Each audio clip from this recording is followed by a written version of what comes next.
Então vamos para aquilo que é mais importante, que é a palavra de Deus. Abre comigo a sua Bíblia lá em Neemias, no capítulo 6. Sabe, a gente está vivendo uma geração, acabei de falar com a Sueli, algo que Deus está colocando no meu coração. Vivemos uma geração, de fato, chegamos nessa geração. A geração que o apóstolo Paulo descreve ela lá em 1 Timóteo capítulo 4. Ele vai falar assim: nos últimos dias, os homens serão avarentos, amantes de si mesmos, presunçosos, pessoas fracas mentalmente, pessoas que não terão disposição mental, não terão vigor, não terão força, pessoas que carinhosamente chamamos de geração mimimi ou Nutella, pessoas que não têm gás para fazer, né? Um bando de homem apático e um bando de mulher que quer fazer tudo, não consegue fazer nada. É uma geração controversa, é uma geração que parece que ela está se perdendo cada vez mais, porque cada vez mais essa geração está distante da palavra. Sabe, vivemos num tempo bem diferente. E eu sei que a palavra de Deus não mudou, ela continua sendo a mesma, ela é fiel, ela é viva, ela é justa, ela é eficaz, ela é poderosa. A palavra de Deus não retrocede naquilo que ela fala. Então o que a palavra de Deus fala que acontece, vai acontecer. Sabe, a palavra de Deus ela não muda, ela não volta atrás. Então, para este tempo, nós precisamos ser mais precisos e cirúrgicos com a palavra. Amém? Porque Deus vai levantar também um exército nesse tempo. Pessoas, homens e mulheres comprometidos com a Bíblia, comprometidos com a verdade da palavra. Sabe, irmão, o que mudou a nossa vida foi a Bíblia. A Bíblia ensinada, a Bíblia pregada, a Bíblia falada. O que a Bíblia fala, o que é o que importa. O que a Bíblia define é o que me interessa. Amém? Eu não vivo baseado naquilo que eu sinto, naquilo que eu acho que tem que ser. Eu vivo baseado naquilo que a palavra diz.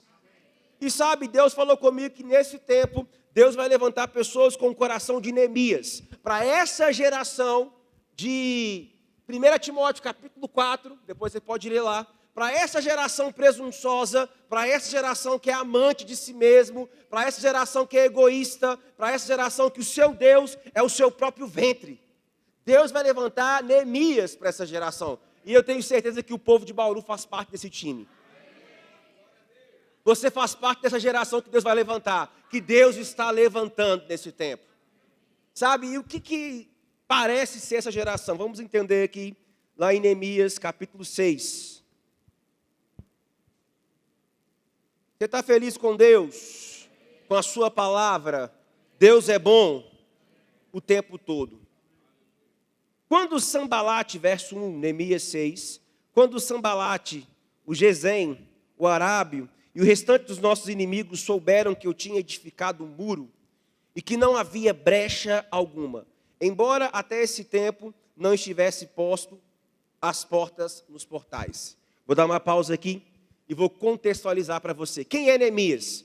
O livro de Neemias, ele teve uma separação do livro de Esdras, mas era só um livro. Esdras e Neemias. E o livro tem o objetivo de mostrar Israel no cativeiro babilônico. Israel numa nação corrupta. Israel pertencendo a um lugar que não deveria estar. Israel estava ali levado cativo pelo povo babilônico, por Nabucodonosor, que foi o primeiro imperador que levou cativo a nação de Israel. E ali então agora nesse contexto de cativeiro, nesse contexto onde a política não era favorável, nesse contexto onde as coisas não aconteciam como deveriam acontecer, Deus levanta alguém chamado Neemias. Neemias era copeiro, garçom do rei. Ele não era um empresário fluente, ele não era um profeta. Nós chamamos Neemias de profeta, mas a Bíblia fala que ele era uma pessoa comum, uma pessoa do dia a dia, uma pessoa que trabalhava normalmente, vivia a sua vida. E essa pessoa, ela percebe uma fragilidade na sua nação. Neemias olha para a nação de Israel e percebe que os muros da sua cidade estão derrubados. Naquela época, as cidades tinham um muro. E qual era a ideia de muros? Proteção. Qual que é a ideia de muros? Proteger a cidade do inimigo, guardar, trazer segurança. Então Neemias, ele vê a necessidade do seu povo, ele reconhece que o seu povo está fragilizado, mas o seu povo está cativo ainda, parte do seu povo está preso na Babilônia. Só que ele era alguém que tinha favor. Quando você vai abrir no capítulo 1, Olha que interessante. Neemias capítulo 1, verso 4. Eu vou ler do 3. Neemias 1, 3. Eles responderam-me: os restantes que sobreviveram ao cativeiro estão lá na província em grande miséria e desprezo. Então, ou seja, parte do povo de Israel estava cativo na Babilônia e parte do povo de Deus estava vivendo em cativeiro, que não estava no cativeiro, estava vivendo desprezado e em miséria. Olha aí o que o texto vai dizer, vamos continuar. E os muros de Jerusalém estão derrubados. E suas portas foram o quê? Queimadas. Quando eu ouvi, Neemias ouviu. Quando eu ouvi essas palavras, assentei-me, chorei e lamentei por alguns dias, jejuei e orei perante o Deus dos céus. Olha que interessante. Neemias, quando ele vê o seu povo, ele tem compaixão por ele. E a Bíblia vai dizer que ele chora e lamenta. Ele tem uma razão.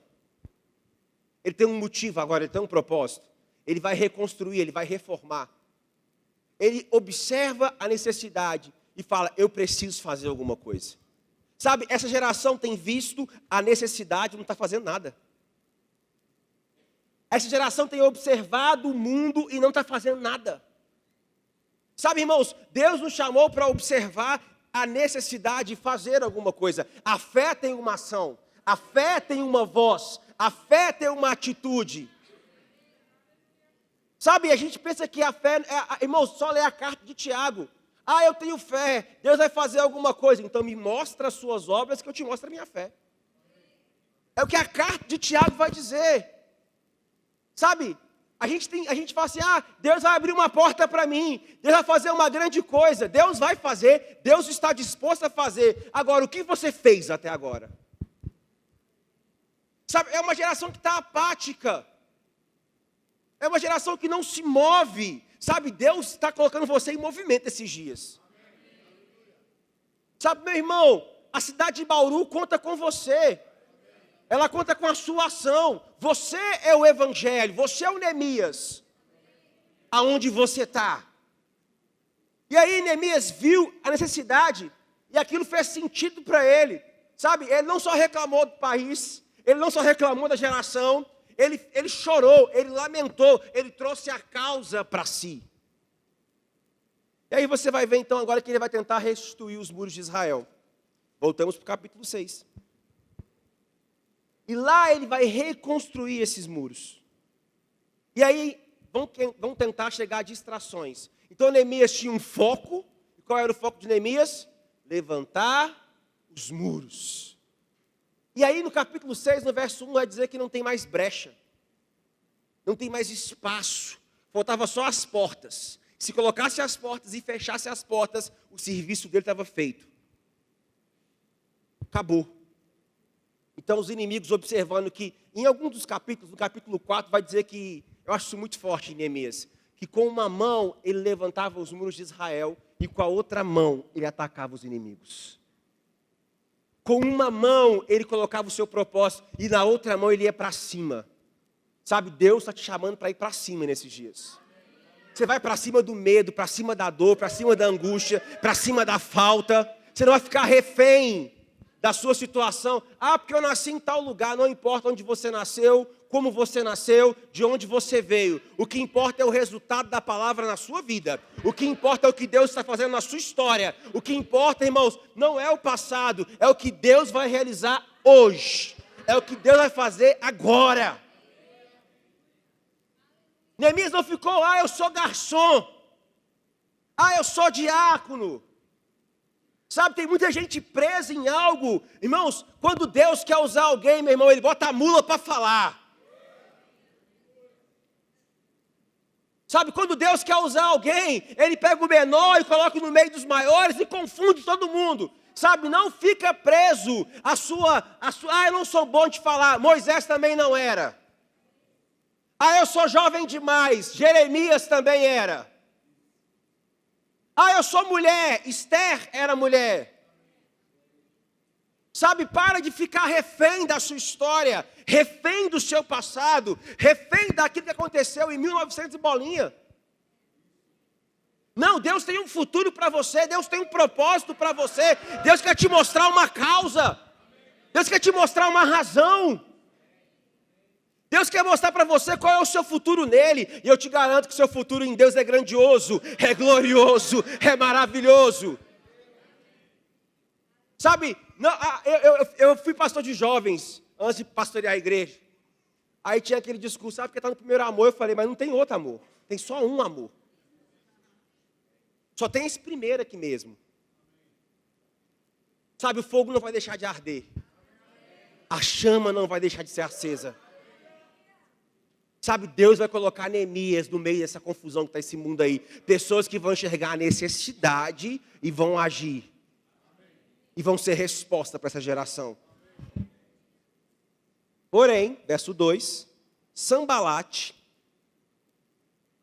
e Gesem mandaram dizer, vem, congreguemos conjuntamente nas aldeias no vale de Ono, porém intentavam mal contra mim.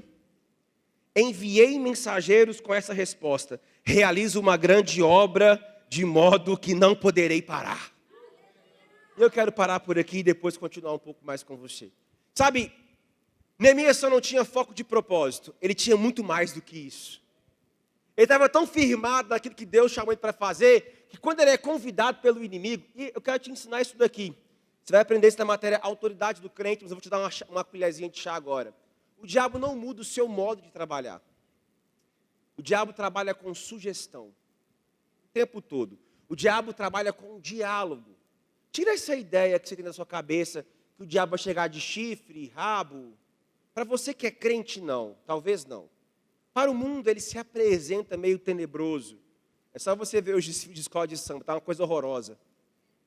Mas para você que é crente, que é nascido de novo, que é filho de Deus, e ele sabe que você tem autoridade sobre ele, talvez você não sabe, mas ele sabe que você tem. Então ele sempre vai chegar com conversas, com um diálogo. Sempre o diabo vai mandar um mensageiro. Sambalate, Jezabel mandando mensagem, sempre. É o modo dele trabalhar. Em Lucas 4, quando Jesus é tentado pelo diabo, ele trabalha no diálogo, na conversa. E aí, cara, esse muro que você está construindo aí, vem aqui, vem se juntar comigo. Foi o que ele fez com Neemias. E aí, Neemias, e esse muro aí alto? Cola aqui comigo, vem ficar aqui comigo. E Neemias percebendo, eu não vou sair daquilo que Deus me chamou. Eu não vou abandonar aquilo que Deus colocou na minha mão. E a resposta de Neemias é, eu estou fazendo uma grande obra e não posso parar. Você pode falar comigo assim, eu estou fazendo uma grande obra e eu não posso parar. Sabe, Filipenses capítulo 1 vai dizer que aquele que começou a boa obra em sua vida vai completar ela. Sabe, irmãos, e nesse ponto aqui eu quero trabalhar com você, nesse ponto de Neemias capítulo 6. A resposta de Neemias ao inimigo. E a pergunta que eu quero fazer para você essa noite é, qual é a resposta que você está dando ao inimigo? Qual é a resposta que você está falando para o seu adversário? Talvez, vamos lá, uma vez que já entendemos que Neemias foi chamado por Deus, sim ou não? Entendemos que Neemias tinha um propósito a ser executado, talvez você entendeu o seu propósito. Talvez você entendeu que Deus te chamou.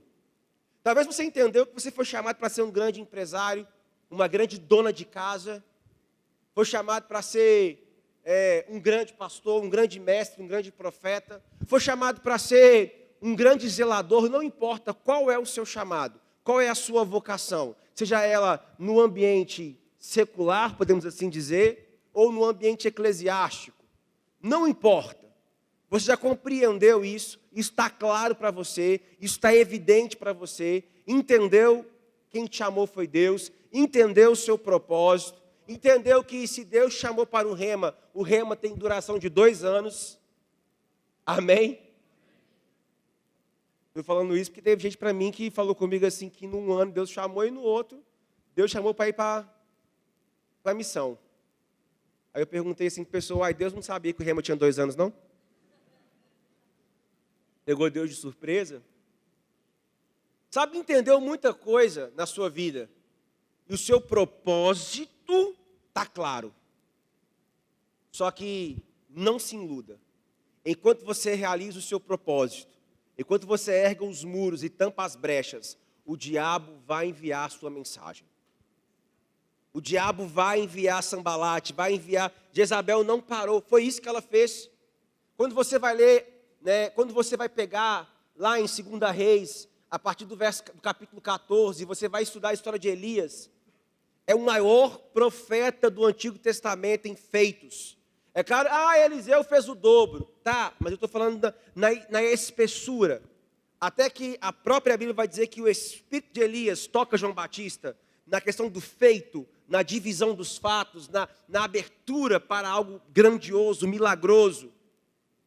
Aí um cara que fez o sol parar, um cara que fez não chover, um cara que passa o fio da espada e mata mais de 400 profetas, se abala por um recado. Se abala por uma mensagem. Elias, quando recebe a mensagem de Jezabel, ele não recebe a mensagem num contexto de derrota. Ele recebe a mensagem num contexto de vitória. Você sabe disso, que você é crente, nascido de novo, que você é mais que vencedor, que você é vitorioso. 1 João 4,4 fala que o maior habita em você, o vitorioso habita em você. Amém? Mas Elias também era vitorioso, mas a notícia chegou. Diferente de Neemias, Elias ouviu a notícia.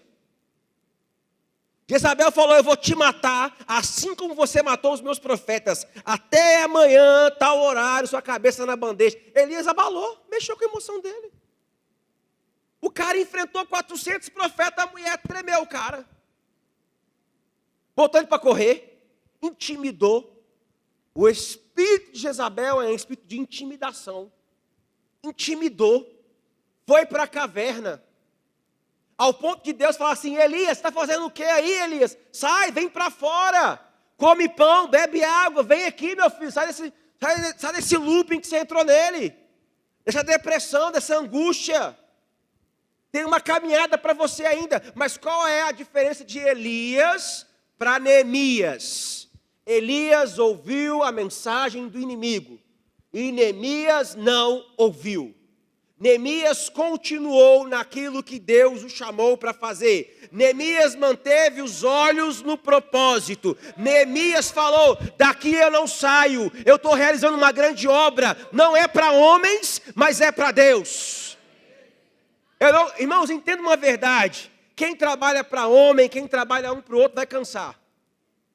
1 Coríntios 15:58 vai dizer: sede firmes, constantes e abundantes no Senhor, pois o seu trabalho no Senhor não é vão. Aí você está aqui na igreja trabalhando para o pastor Eli, para o pastor Daniel. Aqui você tem que trabalhar para o Senhor. Porque se você trabalhar para o Senhor, o seu trabalho não é vão, e você não vai se cansar, e o seu galardão vai vir do Senhor, a sua provisão vai vir do Senhor. Eu falo na minha igreja, ninguém trabalha para mim aqui não, viu? Vamos trabalhar todo mundo junto para o Senhor, porque se você trabalhar para mim, você vai ficar frustrado. Porque uma hora eu vou te irritar, eu tenho certeza. Uma hora eu vou fazer algo que você não gosta. Então vamos todo mundo pegar junto e trabalhar para o Senhor. Meu irmão, Deus está te chamando para ficar focado no propósito. Focado na direção dEle. Sabe, essa é a diferença. Ele ergueu os muros e falou: eu não vou sair daqui. E o texto vai dizer: eles queriam o quê? Me matar. O diabo quer tirar você do foco por isso mesmo, ele quer te matar. Ele quer que você saia do foco para que ele possa conseguir realizar o seu ministério, que é roubar, matar e destruir. Agora, essa noite, Deus está perguntando para você: qual é o muro que eu te chamei para erguer? Qual? Sabe, tem muita gente que ficou desanimada e parada no meio do caminho. A pandemia, ela veio e o pós-pandemia, que é o que nós estamos vivendo desde 2022, estamos em 2025, ela tentou trazer algo para a igreja que foi uma apatia. Eu lembro lá em Belo Horizonte, que quando deixou as máscaras, porque a máscara virou até um amuleto para o crente. As pessoas estavam congregando assim, ó. Tinham medo. Sabe, de fato, isso foi uma estratégia do diabo para tentar parar o movimento de Deus. Só que o que a gente não conseguiu perceber, eu falo isso de forma profética, é que esse pós-momento, depois que tudo passou, parece que nós não conseguimos voltar lá em 2019, 2018, naquele fervor, naquela paixão. Parece que damos ouvidos à mensagem dada. Paramos o muro no meio do caminho, ou alguns de nós fugiu para a caverna. Eu não sei aonde você vai se encaixar. Eu não sei qual é a parte da mensagem que faz sentido para você.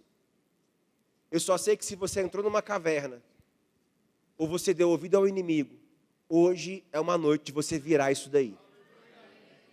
Sabe, a Bíblia vai dizer sobre o nosso estilo de vida. A Bíblia vai, em Hebreus, no capítulo 11, vai dizer que os antigos, quem são os antigos? Neemias, Abraão. Eles venciam, eu dou trabalho para a mídia. Todo mundo fica tentando tirar foto minha e eu fico.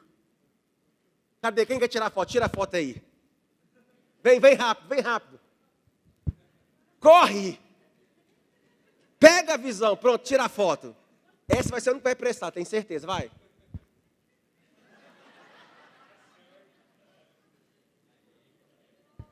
Pronto, resolvi. Voltando aqui. Eu não sei qual que é o seu propósito. Eu não sei para o que Deus te chamou. Mas em Hebreus capítulo 11 vai dizer de um estilo de vida que você foi chamado para viver, que é pela fé. E vai dizer que os antigos obtiveram a promessa porque foram o quê? Constantes. Porque andaram em quê? Em fé. E esse agora é o nosso foco aqui. Eu te trouxe um pouco da história de Neemias para mostrar para você que foi alguém que manteve os seus olhos naquilo que Deus chamou. Que foi alguém que manteve os seus olhos no seu propósito. Mas de qual forma? Pela fé. Pela fé. Pela fé no Filho de Deus. Pela certeza da fé. Pela garantia da fé. Pela forma como a fé funciona. Sabe, a gente tem que começar a entender uma verdade espiritual.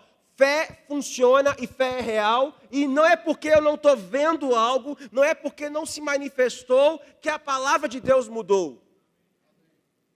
Abre comigo rapidamente em Hebreus, você vai gostar, a gente vai chegar num bom lugar daqui a pouco.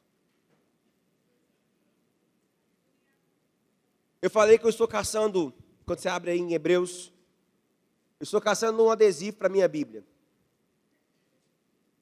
Como a Bíblia que eu estou com ela aqui, ela é a Bíblia amplificada em português. Só que, só uma irmã que traduziu essa Bíblia, né, que é a irmã Joyce. Então a minha Bíblia, Campo de Batalha da Mente, tem umas frozinhas aqui que eu tenho que ficar escondendo nela.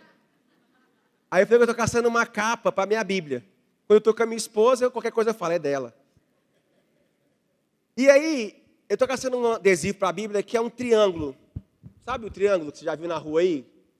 No sinal de trânsito. O que significa esse triângulo? Dê a preferência. E eu falei que eu vou botar um dê a preferência aqui na capa da minha Bíblia. Sabe por quê, irmãos? Porque, às vezes, você e eu temos a ideia do seguinte. Vemos aqui, lemos a história de Neemias um pouquinho, sai, diabo.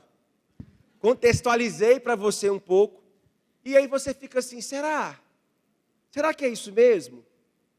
Eu quero te incentivar a dar preferência para a palavra. Sabe, se a Bíblia está falando algo, não é você que vai mudar a Bíblia, é você que muda. E as minhas experiências pessoais, elas não alteram a veracidade da palavra. Então, lá em Hebreus, no capítulo 11, no verso 1, vai dizer o seguinte: ora, a fé é o firme fundamento, a garantia, a confirmação, o atestado da posse. Eu gosto dessa minha versão aqui. Do quê? das coisas que se esperam e a prova da existência das coisas que não se veem, pois a fé percebe como fato real o que não é revelado aos sentidos. Hebreus 11:1, na versão amplificada. Eu vou ler de novo. Ora, a fé é o firme fundamento, a garantia, a confirmação, o atestado da posse das coisas que se esperam e a prova da existência das coisas que não se veem, pois a fé percebe como fato real o que não é revelado aos sentidos. Então Neemias tampou os muros de Jerusalém pela fé. Ele não sabia o resultado que ia dar, mas ele sabia quem tinha o chamado. Esté recebeu favor diante do rei pela fé. Ela não sabia o resultado que ia dar, mas ela confiou naquele que o chamou. Abraão saiu da sua parentela e foi para um lugar que Deus o chamou pela fé. Moisés abriu o mar pela fé. Antigos obtiveram promessas pela fé. Isaías, pela fé, de forma profética, dá detalhes do futuro messiânico. Davi, sem saber o que ia acontecer, pela fé, de forma profética, escreve Salmos 22, 23 e 24. Então, os antigos obtiveram um bom testemunho pela fé. E aí, a Bíblia vai dizer 4 vezes, sendo uma no Antigo Testamento e 3 na Nova Aliança, que o justo vive pela fé. Sabe por que eu entrei nisso agora? Porque hoje se fala muito de propósito, se fala muito daquilo que você foi criado para fazer, mas você não vai realizar nada disso sem fé. Ah, eu já sei que eu fui chamado, então bota a fé para funcionar. A fé não espera algo, a fé não é esperança. A esperança é uma expectativa de algo futuro. Eu tenho uma esperança e você também tem, que aquele que há de vir virá e não tardará. Isso é uma esperança, isso é uma expectativa. Não sabemos o dia e nem a hora, mas ele vem, em breve ele vem. Os sinais estão claros, em breve a trombeta vai tocar. Em breve esse corpo corruptível vai se revestir de incorruptibilidade. E assim como ele é, eu serei, em breve. Mas hoje eu tenho a fé. E a fé é o quê? A fé é dançar antes da música tocar. A fé é celebrar antes de pegar. A fé é rir quando não tem vontade de rir. A fé é abrir a boca quando tudo parece ao contrário. A fé é crer em prosperidade com saldo negativo. A fé é botar a melhor roupa quando nada é favorável para você naquele dia e você acha que nada vai dar certo, mas você se veste com uma boa roupa, vem para o culto, porque você não vive pelo que sente, mas vive pelo que crê. Ah, eu tenho um propósito, então viva pela fé. O sangue pode dar na canela, meu irmão. A pressão vai vir, sabe? É interessante isso. 2 Coríntios capítulo 4, a partir do verso 1, vai dizer o seguinte: temos, porém, esse tesouro em vaso de barro, para que a excelência do poder venha a ser de Deus e não nossa. Você pode abrir depois e ler lá. Vai dizer assim, em tudo. Não fala de vez em quando. Em tudo somos pressionados, atribulados, atormentados. Mas em contrapartida vai dizer assim, tem tudo, vai ter um escape. Abre comigo aí, para você poder acompanhar comigo. 2 Coríntios 4. Pega minha Bíblia aí. 2 Coríntios capítulo 4. Aleluia. Oh, já achei.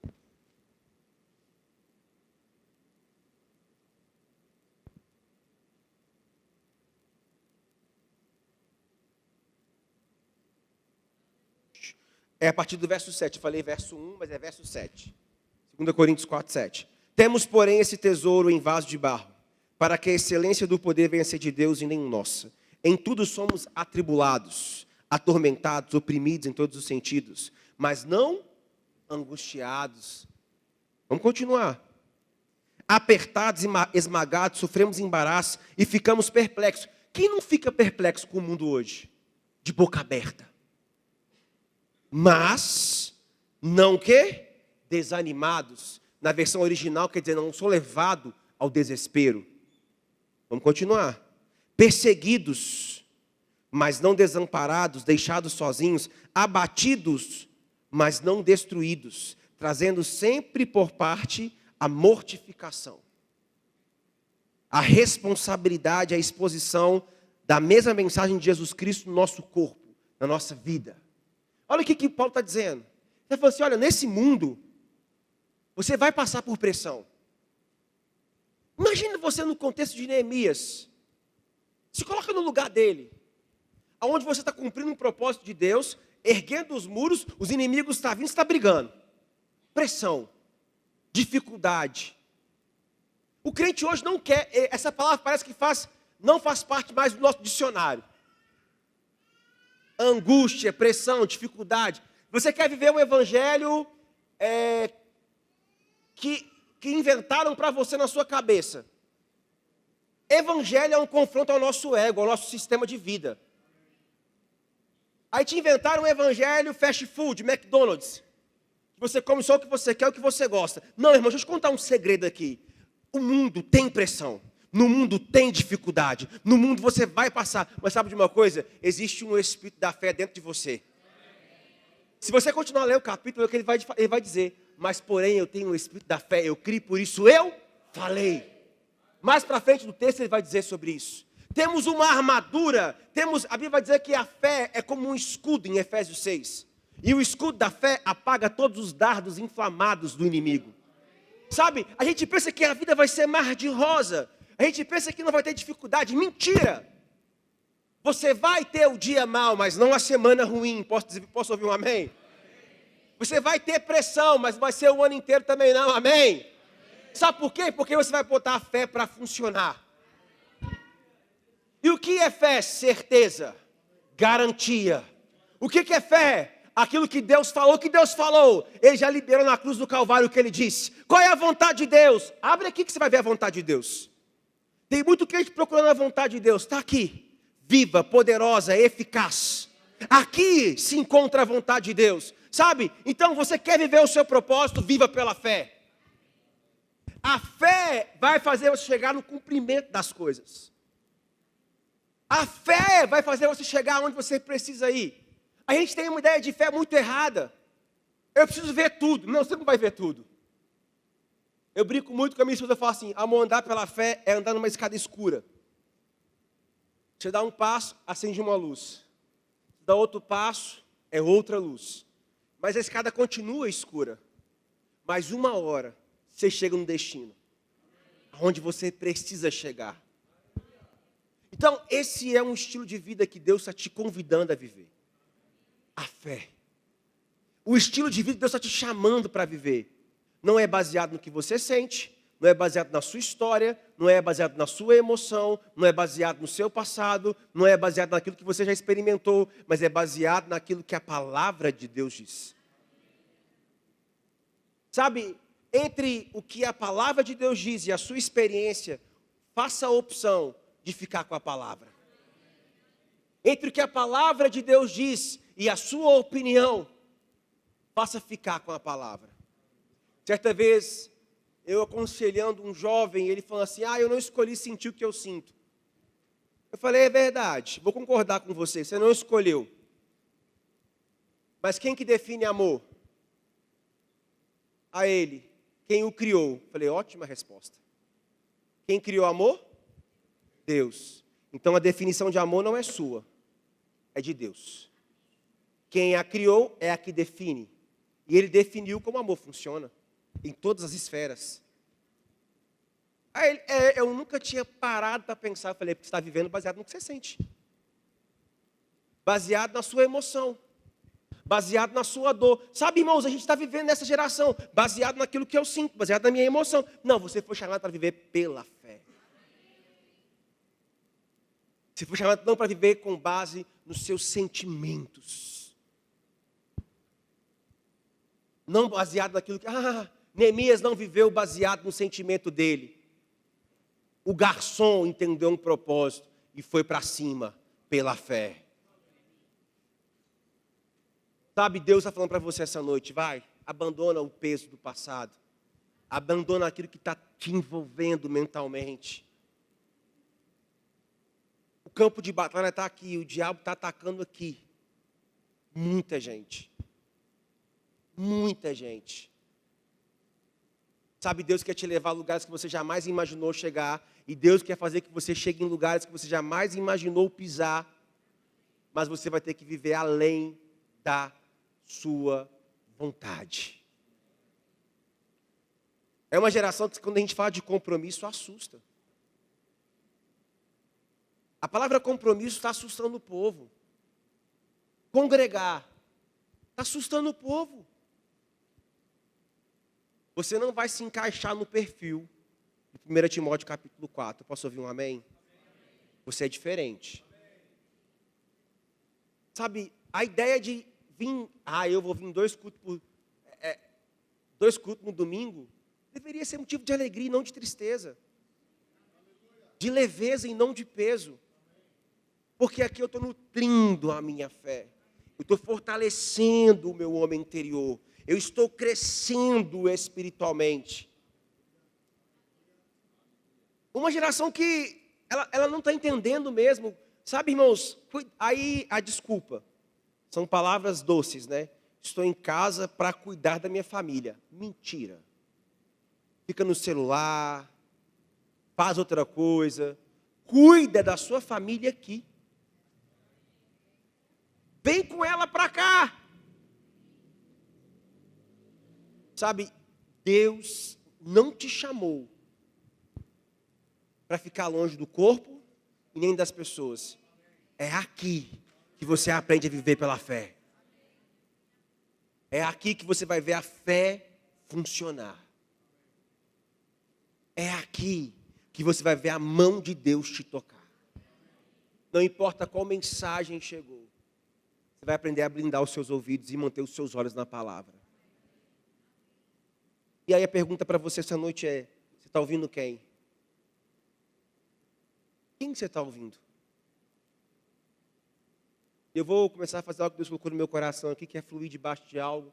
Mas antes disso, vamos só reforçar algo aqui. Entendemos um personagem bíblico, Neemias, um garçom, um homem simples, que recebeu um chamado da parte de Deus. Então, quando você olha para a sua vida, talvez você veja da mesma forma. Eu sou alguém tão simples. Ok, Deus também está te chamando. Alguém que aparentemente não ia dar muita coisa, mas se envolveu na obra de Deus. Fez algo para o Senhor. Entendeu uma necessidade, foi lá e fez algo para o Senhor. Pela fé. Nem sabia a resposta daquilo, nem sabia o resultado que aquilo ia chegar, mas simplesmente creu com o seu coração e foi fazer o que Deus mandou. Ao ponto de arrumar inimigos. Ao ponto de receber mensagens falsas. Mas o seu coração estava firmado naquilo que Deus tinha o chamado. E a sua resposta para o inimigo é: eu estou fazendo uma grande obra e eu não posso parar. Não ouviu o inimigo. Manteve o coração firme. Então vimos que esse homem que entendeu o seu propósito, entendeu a razão da sua existência, fez isso pela fé. Eu te falei que fé é uma certeza para agora. É uma garantia, é algo que você tem que fazer hoje. E você foi convidado, da mesma forma que Neemias foi convidado, mesmo no Antigo Testamento, a ter um estilo de vida pela fé. Deus também te chamou a esse estilo de vida, pela fé. E que a fé não está baseada naquilo que você toca, vê, sente, percebe. A fé está baseada naquilo que você crê, naquilo que está no seu homem interior, naquilo que está dentro de você. Sabe, eu sei que você sabe disso. 1 Tessalonicenses 5:23 vai dizer que deve-se conservar de forma íntegra o seu espírito, alma e corpo, até o dia do retorno de Cristo. Gênesis 2:7 vai falar que formou Deus o homem do pó da terra, soprou no homem o fôlego de vida, e o homem passou a ser alma vivente. Então sabemos que o homem também é um ser em 3 dimensões. E o espírito do homem foi recriado para Deus. Da mesma forma que o homem natural, a carne, o homem que toca, que vê, tem 5 sentidos. Quais são? Olfato, tato, paladar, visão, audição. E a ciência fala que um dos principais sentidos para o homem é a visão. Nós comemos com os olhos, desejamos com os olhos. A Bíblia fala um pouco sobre isso. Ela fala sobre a concupiscência dos olhos e a soberba da vida. De forma natural, a visão é muito importante. Mas eu acredito fielmente que o homem interior, ele é semelhante ao homem de fora. No homem interior eu consigo ver pela fé, escutar pela fé, sentir ambientes pela fé. Só que eu creio que no homem interior, o principal sentido não é a visão, é a audição. Porque a fé vem pelo e ouvirá a palavra de Deus. Eu acredito que no homem interior, o que eu escuto é muito importante. Porque o que eu escuto gera fé ou gera incredulidade. Voltamos os dois personagens aqui citados, Neemias e Elias. Neemias escutou algo negativo, logo rebateu e falou: estou envolvido com a obra de Deus. Elias escutou algo negativo, fugiu. Ambos ouviram más notícias. E o comportamento, o resultado foi diferente para ambos. Então, ouvir certo te faz crer certo, te faz viver certo. Amém? E esse é o estilo de vida, onde a fé chega ao seu coração, você acolhe com mansidão. Romanos 10:17 vai falar sobre esse processo da fé sendo maturado em você. Quando a palavra é lançada, quando a palavra é pregada, quando a palavra é dita, se ela fala a respeito de Cristo, da sua obra, ela tem o poder de gerar em você salvação, metanoia, transformação, gerando em você fé. Gerando em você mudança. Isso é tão forte que você vai conhecer pessoas que não ficam doentes de forma nenhuma. Porque elas ouvem tanto a respeito daquele Deus que quer curar. Elas sabem de cor, Isaías 53, certamente Ele levou sobre si todas as nossas doenças, enfermidades, e o castigo que me traz a paz estava sobre Ele, e pelas suas pisaduras eu fui completamente sarado. Elas sabem de cor, Salmo 107, Ele enviou a sua palavra e me sarou. Elas sabem de cor, Êxodo 15:26, eu sou o Senhor que te sara. Elas conhecem textos de cura, elas conhecem textos onde Deus entra com a manifestação, o Jeová Rafá se manifesta, e elas andam em saúde, mas elas não escutam tanto, às vezes, sobre o Deus que quer prosperar, o Jeová provedor, o Jeová Jirê. Ela é manco nessa área, mas na outra ela é expert, ela é o cara que não, Covid não me mata. Mas na área das finanças, ele não inclinou os seus ouvidos, e aí ele é manco naquilo. Ele desenvolveu a cura, mas é frágil no que toca o dinheiro, recursos, finanças, porque acredita que Deus quer. Não, eu vou andar assim mesmo, se Deus quiser. É crente, cheio do Espírito, nasceu de novo, recriado em Deus, mas não colocou os seus ouvidos para aquela outra área. É possível. É possível desenvolver a fé mais em uma área do que na outra. É possível desenvolver a fé para viver uma vida familiar, porque tudo vivemos pela fé. O que não provém de fé é pecado. É Paulo que escreve em Romanos 2. O que não vem de fé é pecado. Tudo que o crente faz é pela fé. Mas é possível você dedicar mais uma área do que na outra. Ou aquele cara que é um maravilhoso empresário, maravilhoso tudo, mas ele é manco ministerialmente. Porque ele desenvolveu mais uma área do que a outra, tudo pela fé. É possível. Porque os seus ouvidos não foram inclinados para aquilo. É tão forte isso que Isaías nem estava no Novo Testamento, ele vai dizer assim, que Deus não está com a sua mão remida e nem com os seus ouvidos distantes, trazendo para o português mais fácil. Que Deus está pronto para ouvir, pronto para abençoar. Deus está pronto para fazer algo na sua vida. A gente fala dos de repentes de Deus, só que os de repentes de Deus é um resultado de uma fé colocada em manifestação diariamente. A gente fala assim, de repente chegou uma casa para mim. De repente a cura manifestou. Não. Parece de repente. Mas você estava crendo para aquela casa há algum bom tempo já. Aí parece que tudo de repente virou. Parece que de repente aquilo não. Você perseverou e a sua perseverança, que é um ato de fé, Tiago, capítulo 1, está gerando um resultado. Aí a gente fala, de repente Deus pegou e fez. Esse de repente é a sua constância em fé. E Deus quer fazer algo na sua vida. Há quanto tempo você está aqui ouvindo a palavra já? Há quanto tempo você está aqui já formado no Rema? Ou até fez escola de ministros? Deus quer se revelar a você. De uma forma que você ainda não conhece.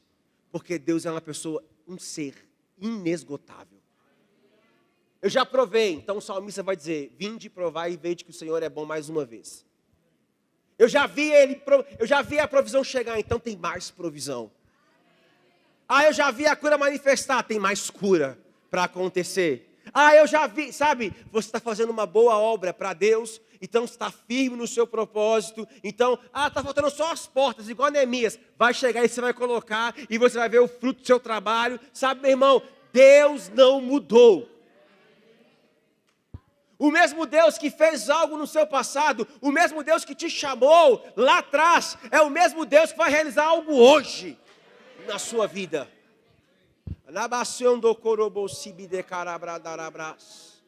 É o mesmo Deus. Talvez você está parado no meio do caminho, talvez você está meio desanimado, você está lá no texto de 2 Coríntios capítulo 4, pressionado, angustiado. O vaso é de barro. O que isso quer dizer? Que o vaso é imperfeito. O vaso às vezes dá uma rateada, mas o que está dentro não. O que está dentro é muito maior. O que está dentro é excelente. O que está dentro é poderoso. O que está dentro move o mundo. O que está dentro transforma. O vaso é de barro, mas o poder que está nele excede. O vaso é de barro, o vaso tem fragilidades, mas Deus está dentro do vaso.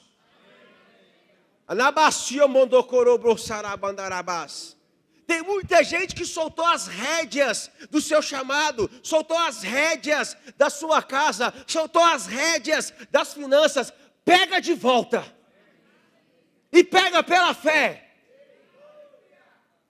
Agarra aquilo que Deus já te deu. Não solta facilmente o que Deus colocou na sua mão. Eu não sei o que é, mas não solta. Não solta, vai para cima. Deus está te dando um novo ânimo essa noite.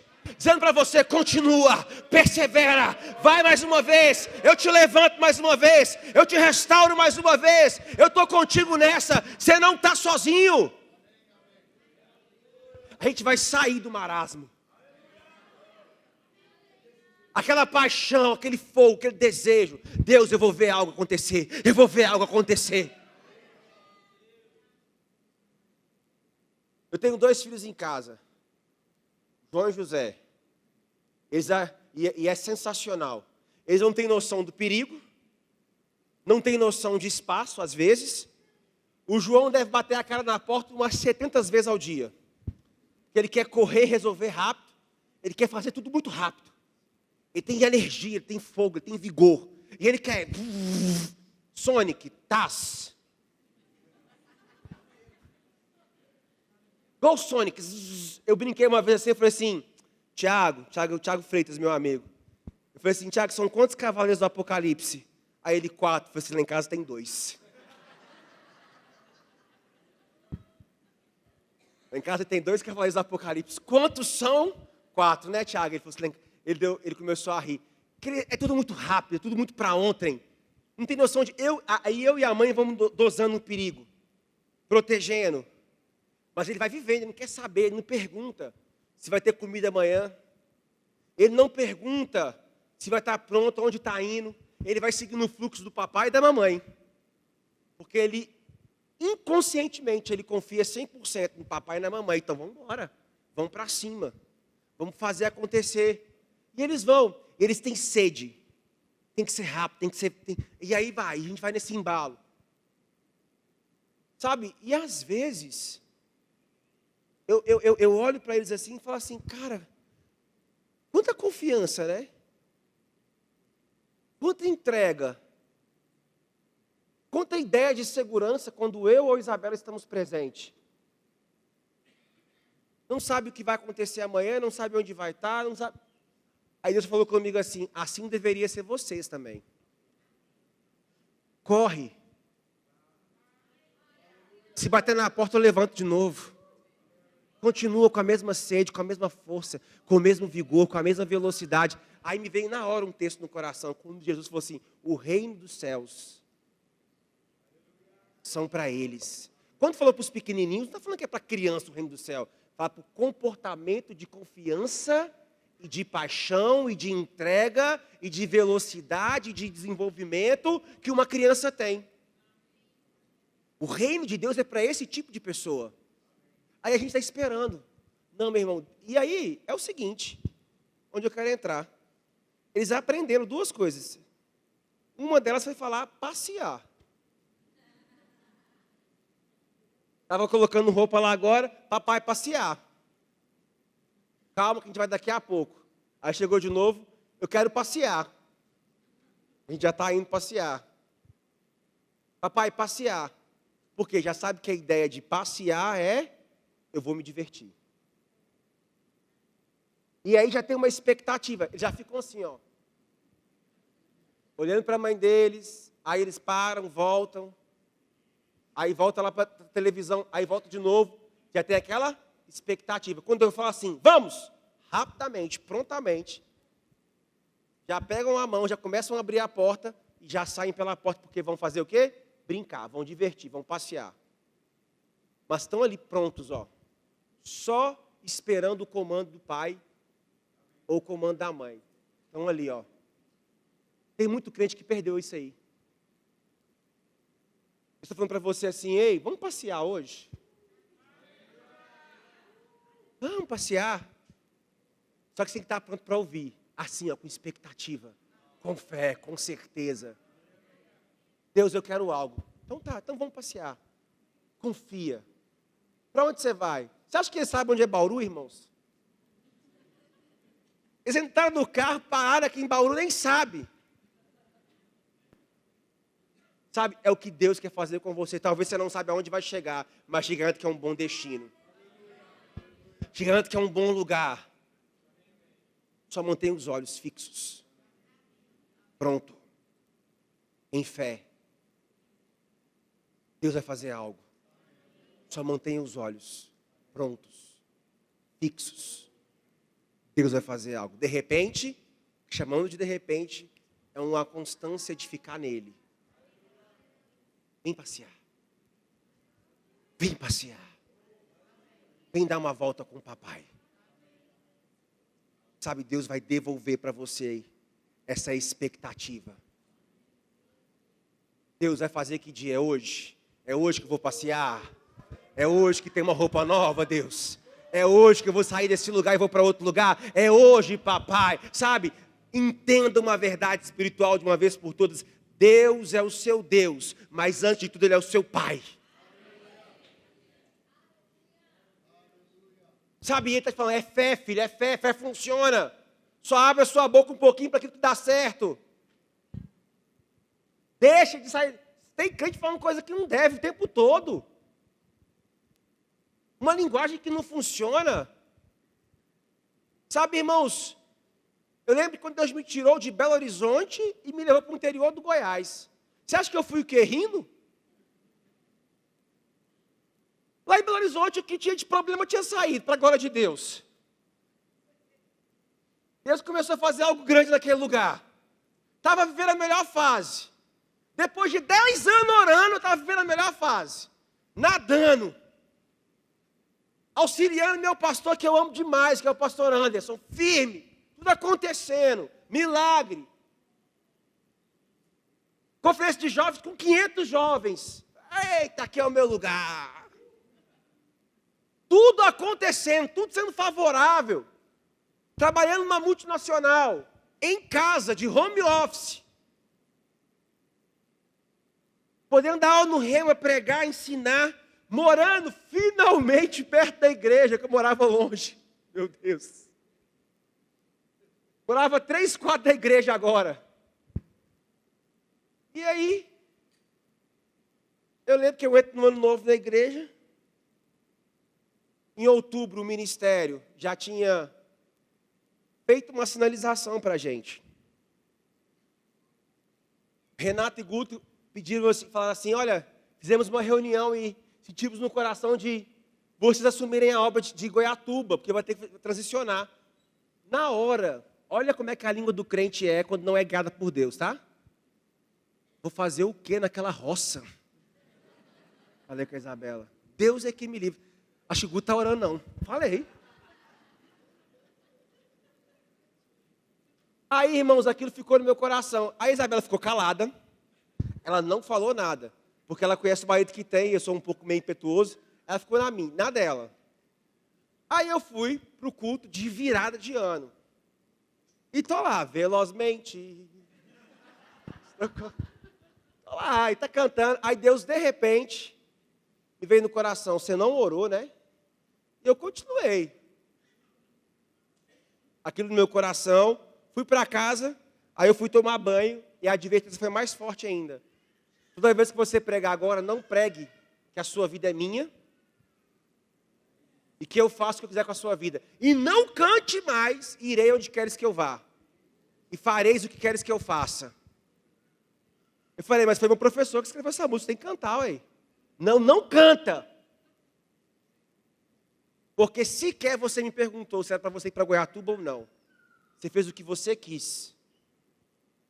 E sequer você me perguntou o Espírito. Na hora eu arrependi. Falei assim, Isabela, eu acho que Deus, eu já sei.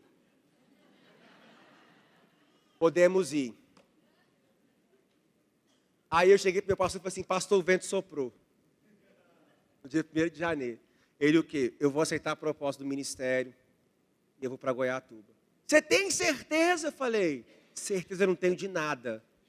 Eu, pessoalmente, não. Mas sabe de uma coisa? Uma palavra foi dada e eu tenho que confiar que a nossa diretoria, a nossa igreja, o nosso ministério é guiado pelo Espírito de Deus. Da mesma forma que eu sou, eu tenho certeza que eles são.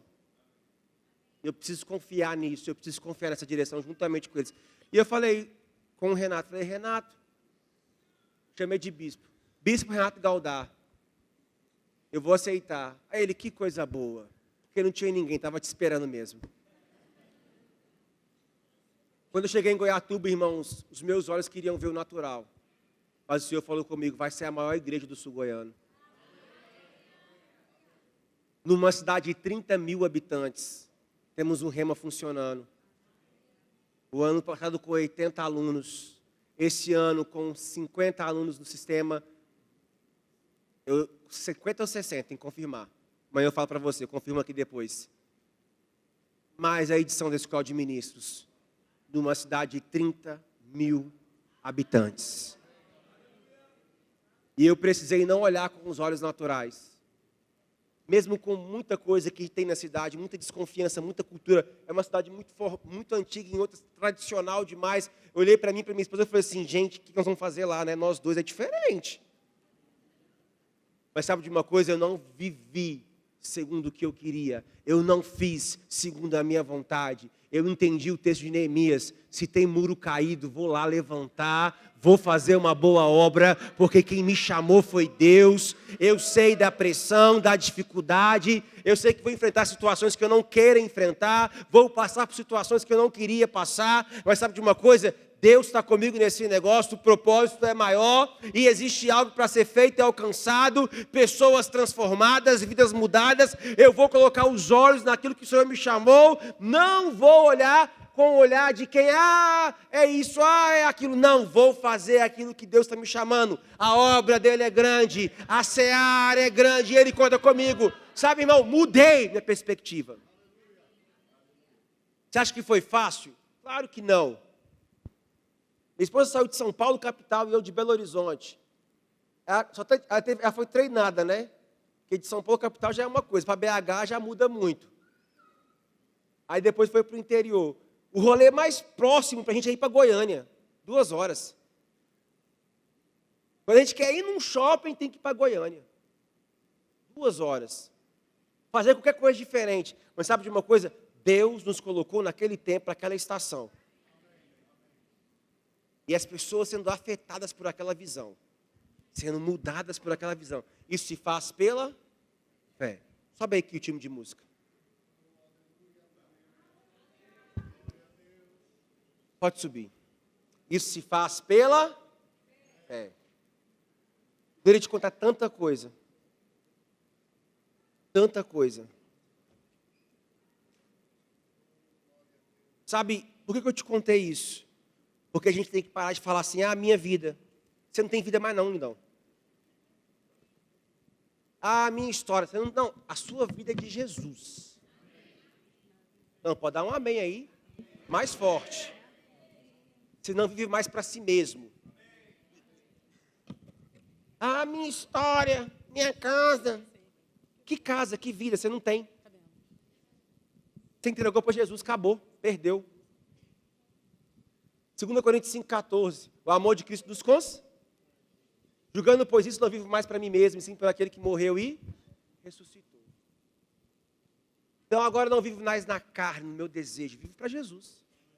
E vivo pela fé.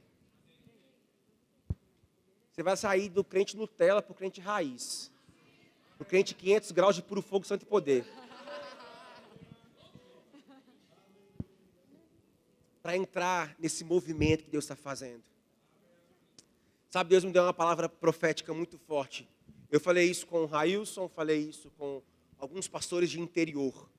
Ele falou comigo assim que, assim como ele levantou o Reagan no interior dos Estados Unidos, porque a gente acha lindo. Teve um casal e uma menina lá da igreja, está lá em Tulsa, né? Ela falou assim, pastor, aqui é igual Goiatuba, parece uma roça. Eu falei, é roça, só tem neve. Mas é distante mesmo de tudo, minha filha. É interior dos Estados Unidos mesmo. Ele falou comigo assim que ele vai começar a levantar os interiores do Brasil. Aí você observa o nosso ministério, está no interior de Campina Grande, lá na Paraíba, interior da Paraíba, né, na verdade. Você está no interior de São Paulo, eu estou no interior de Goiás.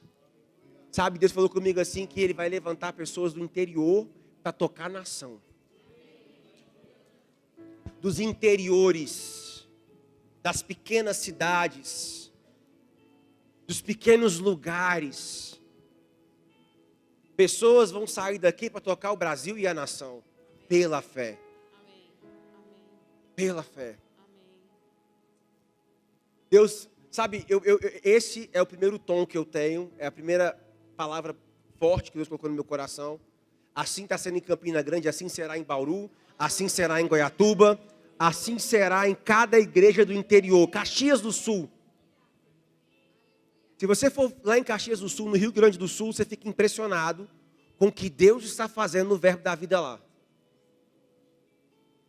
Sabe, os interiores. Você faz parte disso. E Deus me deu a oportunidade de fazer parte disso. Sabe, Deus está levantando um time pela fé no interior. Outra coisa que Deus falou comigo. Há uma transição ministerial. Onde novos pastores, jovens ministros, eles vão assumir e vão despontar, vão tocar, vão fazer. Coisas vão ser feitas, pastores serão levantados, ministros serão levantados. Aleluia, pela fé. Pela fé. Deus te chamou para colocar os muros no lugar novamente. Você não vai parar. Fica de pé no seu lugar.